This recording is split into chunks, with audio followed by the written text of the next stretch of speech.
नमस्कार, आप देख रहे हैं न्यूज़ वन इंडिया। मैं हूं आपके साथ ऋतु तिवारी पोखरियाल। बुलेटिन की शुरुआत करेंगे। प्रधानमंत्री मोदी ने किया रोड शो। दिल्ली के पटेल चौक से कन्वेंशन सेंटर तक ये रोड शो के बाद कार्यकारिणी की बैठक। केंद्रीय मंत्री, सीएम और डिप्टी सीएम बैठक में शामिल। तो प्रधानमंत्री मोदी के ये रोड शो बेहद ही भव्य। तो दिल्ली के पटेल चौक से कन्वेंशन सेंटर तक ये रोड शो किया गया, जिसके बाद अब बीजेपी के राष्ट्रीय कार्यकारिणी की बैठक शुरू हो चुकी है और इस बैठक में तमाम 350 बड़े चेहरे शामिल हैं। तो ये तस्वीरें आपको उस वक्त की दिखा रहे हैं जब ये रोड शो निकाला गया था और बेहद ही भव्य ये रोड शो, जहां पर दिल्ली के कन्वेंशन सेंटर में बैठक का आयोजन और इस बैठक से पहले प्रधानमंत्री का ये रोड शो।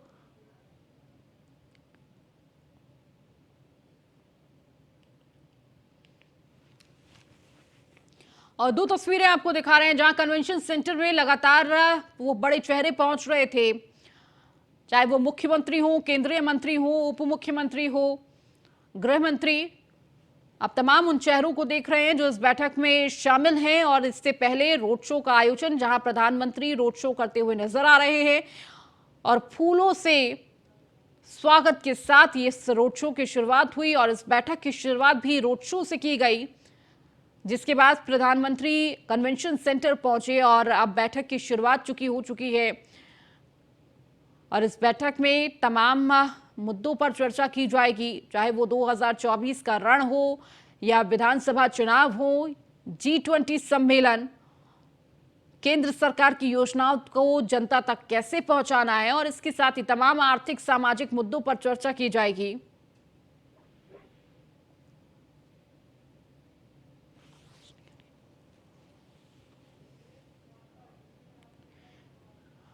और हमारे साथ एसोसिएट एडिटर ब्रजेश श्रीवास्तव जी हमारे साथ जुड़ चुके हैं। ब्रजेश जी, चूंकि देखिए बैठक की शुरुआत हो चुकी है और कितनी देर में पता चलेगा इस बैठक में क्या कुछ अभी निकलकर सामने आ रहा है? कितने घंटे की ये बैठक है, क्या खाका इस बैठक का? देखिए, सबसे बड़ी बात यह है कि बीजेपी की जो राष्ट्रीय कार्य समिति की बैठक है वो अब से कुछ देर पहले ही शुरू हुई है। इस वक्त जो है मंच पर मौजूद है प्रधानमंत्री नरेंद्र मोदी, जेपी नड्डा साहब इस वक्त मौजूद हैं। इसके साथ गृह मंत्री अमित शाह मौजूद हैं। इसके साथ ही जो है अगर देखा जाए तो जो है वो तमाम जो है राष्ट्रीय कार्यकारिणी से जुड़े हुए बड़े चेहरे इस पूरी राष्ट्रीय कार्यकारिणी के बैठक में है। सबसे बड़ी बात यह है कि 2024 के चुनावों को लेकर के बीजेपी एक बड़ा मंथन कर रही है। 9 राज्यों के जो चुनाव इस वक्त मौजूद हैं। इसके साथ गृह मंत्री अमित शाह मौजूद हैं। इसके साथ ही जो है अगर देखा जाए तो जो है वो तमाम जो है राष्ट्रीय कार्यकारिणी से जुड़े हुए बड़े चेहरे इस पूरी राष्ट्रीय कार्यकारिणी के बैठक में हैं। सबसे बड़ी बात यह है कि 2024 के चुनावों को लेकर के बीजेपी एक बड़ा मंथन कर रही है। 9 राज्यों के जो चुनाव हैं उसको लेकर के बीजेपी बड़ा मंथन कर रही है। अलग अलग मुद्दों पर अलग अलग सेशन पर बातचीत होगी, अलग अलग सेशन पर चर्चा होगी।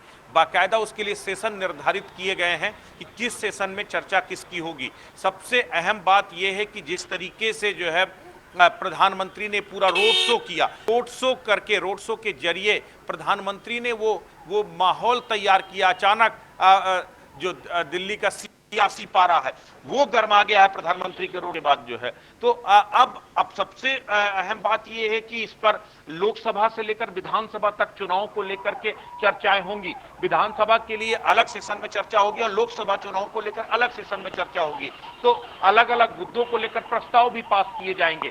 देश में इस वक्त आर्थिक स्थितियों को लेकर के जो है सरकार की तरफ से, पार्टी की तरफ से एक जो है प्रस्ताव आ सकता है। इसके साथ सामाजिक और जो है आर्थिक मुद्दों को लेकर के प्रस्ताव आ सकता है। राजनीतिक प्रस्ताव पास हो सकता है कि 2024 के लिए क्या रोड मैप होगा। तो ये वो तमाम मुद्दे हैं जिसको लेकर के इस पूरी कार्यकारिणी में सीधे तौर पे मंथन किया जाएगा। देखिए, बीजेपी के लिए वैसे भी कहा जाता है, बीजेपी के नेता खुद कहते हैं कि हम 24 आवर्स हमेशा जो है चुनावी मोड में रहते हैं। तो अब तो चुनाव का एक जो पीक आवर आ रहा है, जिस तरह से अलग अलग राज्यों के चुनाव हैं। और सबसे बड़ी बात यह है कि जो 9 राज्यों के चुनाव हैं उसमें 6 राज्य ऐसे हैं जहां पर बीजेपी या तो सीधे तौर पर सत्ता पर काबिज है या अप्रत्यक्ष रूप से सत्ता पर काबिज है, यानी सत्ता पर काबिज है बीजेपी। ऐसे में बीजेपी के ऊपर बड़ा दारोमदार है, इसको जो है पूरा करने का बड़ा दारोमदार है, अपनी उस जीत को कंटिन्यू करने का जो है। इसीलिए इस पूरी कार्य समिति की बैठक में उन तमाम मुद्दों को लेकर चर्चा होगी। चर्चा इस बात को लेकर के भी होगी कि वर्तमान में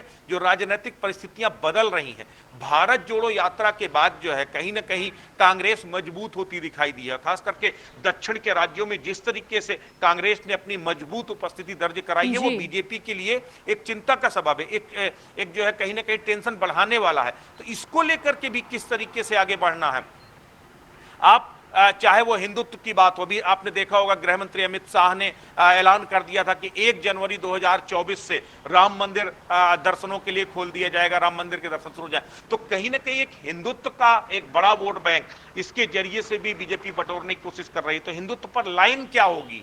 एक तरफ मोहन भागवत कहते हैं कि मुस्लिमों को इस देश में डरने की जरूरत नहीं है, वो मुस्लिमों के घर जाते हैं, दूसरी तरफ अमित शाह हिंदुत्व की मुहिम को आगे बढ़ाते हैं। तो ये जो कंट्राडिक्टरी लाइन है, इसको लेकर के नेता पसोपेश में ना हो, ये इसको तय करना। तो कार्यकारिणी में जो बैठक है, दरअसल ये इस कार्यकारिणी के जरिए लाइन ऑफ एक्शन तय होता है पार्टी का।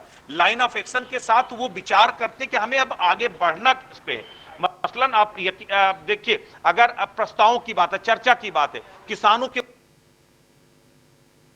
जी ब्रजेश जी, इन तमाम मुद्दों को लेकर के पार्टी उस पर विचार करेगी और एक कार्यकारिणी की बैठक इसीलिए अलग अलग सेशन में अलग अलग मुद्दों को लेकर के यहां पर रखा जाए ताकि क्लैरिटी आए, क्लैरिटी ऑफ ओपिनियन। ये एक बड़ी चीज है कि एक्चुअल जो लीडर्स जाएंगे अलग अलग राज्यों में वो किस तरीके से जाएंगे, उन्हें किस तरीके से आगे।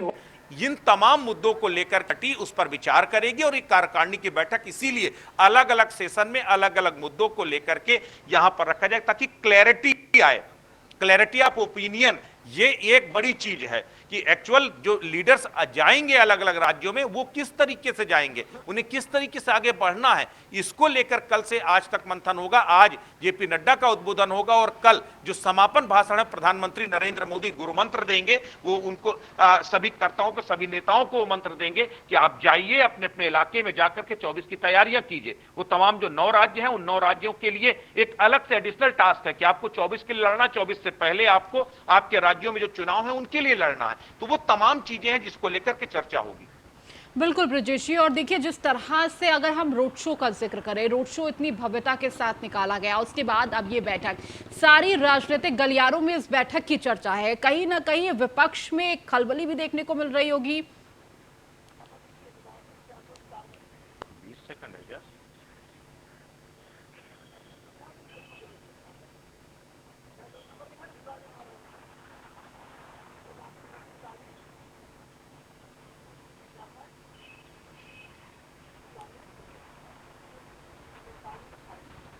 जाहिर तौर पर देखिए, प्रधानमंत्री के लिए कहा जाता है कि वो एक लाइन देते हैं, एक लाइन निर्धारित करते हैं और विपक्ष को एक टास्क दे देते हैं कि आओ और खेलो। सबसे बड़ी बात यह है कि अब आप सोचिए 1.5 किलोमीटर का रोड शो था, लेकिन 1.5 किलोमीटर का रोड शो हर एक सियासी जो है दल के लिए चर्चा का विषय बन गया। जिस तरीके की गैदरिंग, आप इस महीने में आप सोचिए, अभी कुछ दिन पहले की बात है जब एमसीडी चुनाव में बीजेपी को दिल्ली में करारी हार का सामना करना पड़ा और उसके बाद दिल्ली में एक रोड शो करते हैं प्रधानमंत्री नरेंद्र मोदी और कहा जाता कि गुजरात में जो ऐतिहासिक विजय हुई ये उसके सेलिब्रेशन के तौर पर है, ये एक मैसेज देने की कोशिश है। लेकिन मैसेज ये नहीं है, मैसेज इससे और बड़ा है। मैसेज बड़ा ये है कि बीजेपी मैसेज दे रही है कि ये मत सोचो कि एमसीडी चुनाव में बीजेपी हारने के बाद बीजेपी का जनाधार गिर गया है। बीजेपी आगे बढ़ने का नाम है, वो जिस उत्साह के साथ आगे बढ़ रही है तो वो ये मैसेज दे रहे हैं। अभी मेयर के चुनाव को लेकर के यहां पर गणित ऑलरेडी फंसी हुई है, लेकिन इस सबसे बेपरवाह बीजेपी ने 2024 के लिए एक लकीर खींच दी है। ये कहा है कि देखो मोदी से बड़ा देश में कोई दूसरा चेहरा नहीं है और जब जब जहां जहां भी संकट आएगा वहां वहां मोदी सबसे बड़ा फेस बनकर के सामने आएंगे। तो ये वो दिखाने की कोशिश की गई है। 1.5 किलोमीटर का संक्षिप्त रोड शो था, लेकिन इसने जो मैसेज दिया है वो बहुत बड़ा दिया है। वो मैसेज लेकर के पार्टी आगे जाएगी। ये बता रही है कि हम कितने उत्साह के साथ 24 की तैयारी कर रहे हैं, कितने उत्साह के साथ हम उन 9 राज्यों में चुनाव प्रबंधन कर रहे हैं। तो ये बीजेपी के लाइन ऑफ एक्शन है, ये बीजेपी की स्ट्रेटेजी है। बिल्कुल ब्रजेश जी, और देखिए कहीं ना कहीं एक बड़ा संदेश देने का प्रयास देखने को मिल रहा है ब्रजेश जी। इसके साथ ही साथ बीजेपी को भी कहीं ना कहीं मंथन की जरूरत थी पहले से ही। जिस तरह से चुनाव के नतीजे देखिए गुजरात में तो अच्छे आए, लेकिन हिमाचल और दिल्ली में मिली हार, और उपचुनावों में जिस तरह से उत्तर प्रदेश में भी देखने को मिली है जो परिणाम सामने आए हैं, वो कहीं ना कहीं मंथन और चिंतन की जरूरत थी। उस मंथन चिंतन को करते हुए इस बैठक में नजर आएंगे और इसके साथ ही अब नई रणनीति कहीं ना कहीं सामने आएगी।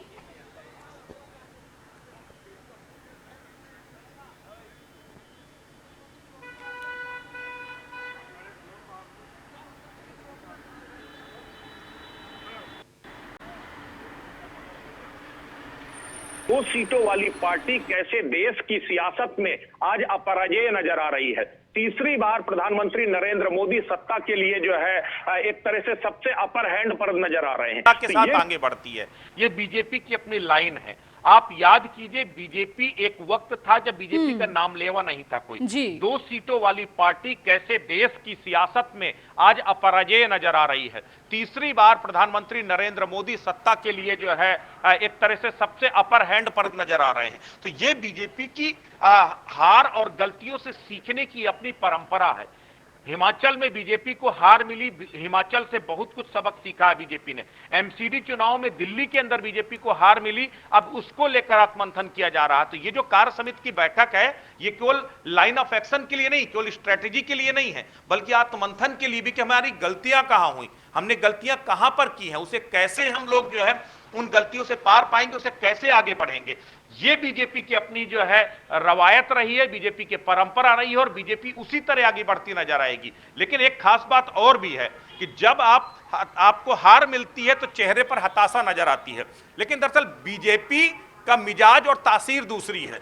बीजेपी को कितनी भी हार मिले, लेकिन चेहरे में वो उस विनिंग माइलेज के साथ आगे जाती है। आपको गुजरात में जीत मिली, हिमाचल में हार मिली, दिल्ली एमसीडी में हार मिली, लेकिन आपने गुजरात का जश्न ऐसे मनाया कि आप हिमाचल और एमसीडी भूल गए। विपक्ष को यह महसूस ही नहीं हुआ कि हम भी जीते हैं। तो ये दरअसल जो साइकोलॉजिकल वॉर है, साइकोलॉजिकल वॉर में बीजेपी का कोई सानी नहीं है, और यही वजह है कि बीजेपी लगातार एक के बाद एक राज्यों में अपनी सरकारें बना रही है।